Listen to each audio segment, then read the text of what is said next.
បាទជំរាបសួរបងប្អូនទាំងអស់គ្នាខ្ញុំបាទសកសិផលគណៈកម្មការសហគមន៍នេសាទ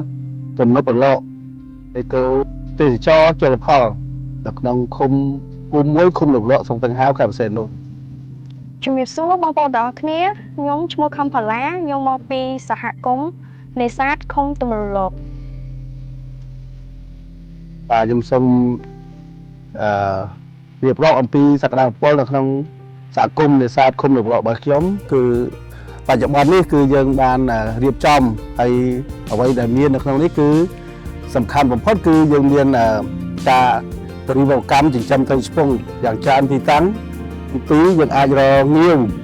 បងប្អូនអាចរកតាមបែបលក្ខណៈធម្មជាតិគឺមានងាវមានខ្យល់ចំពោះទាព្រមទាំងហ្នឹងអាចនេសាទស្ទូចត្រីឬក៏ស្ទូចមឹកនៅពេលរដូវពេលដែលទឹកកំពុងតែឡើងហើយបងប្អូនអាចមកទេសចរបានមកមើលតាមព្រៃកោងកាងរបស់យើងនេះគឺមានសត្វកុកសត្វក្រៀលក្រហមក៏មាននៅក្នុងទីតាំងនេះដែរចំណែកក្នុងសហគមន៍របស់ខ្ញុំបច្ចុប្បន្ននេះកំពុងតែរៀបចំដល់ការងារដើម្បីរៀបចំជូនបងប្អូនអ្នកទេសចរមកលេងតំបន់របស់ខ្ញុំគឺយើងកំពុងតែរៀបចំធ្វើក្បូនដែលមានទូកជូនដំណើរបងប្អូនយើងទៅនេសាទនៅក្នុងតំបន់ខាងក្រៅពាក់ព័ន្ធនឹងលបឬក៏យើងអាចរកប្រភេទទឹកឈៀវយកមកអាហារស្រស់ស្រូបនៅពេលដែលគាត់មកកំសាន្តមិនទន្ទឹមតែប៉ុណ្ណោះទេឥឡូវនេះខាងដោយការគ្រប់គ្រងពីអង្គការគាំពារធនធានសមុទ្រក៏គាត់បានឧបត្ថម្ភឲ្យពួកខ្ញុំធ្វើជាក្បូន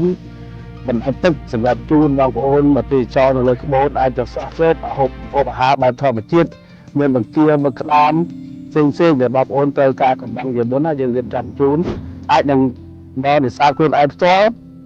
យើងនឹងជូនមានអ្នកក្រុមបច្ចេកទេសដើម្បីជូនបងប្អូនមកនេសាទឲ្យបានផលមកហូបលើកញ្ចក់តែម្ដងជាក់ស្ដែងនៅថ្ងៃនេះយើងក៏បានរៀបចំជាវមកមួយចំនួនដើម្បីគាត់មកលើក្បូនហ្នឹងឲ្យគាត់អាចពិសាអំពើអាហារដែលយើងធ្វើលក្ខណៈក្នុងសហគមន៍យើងនឹងបាទសូមអរគុណ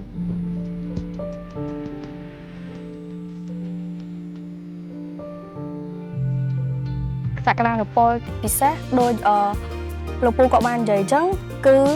សំខាន់គឺដើមកោងកាងស្អាតស្រស់ស្អាតធម្មជាតិជាពិសេសគឺមានគ្រឿងសមុទ្រធម្មជាតិដែលបានមកពីបងប្អូនក្នុងសហគមន៍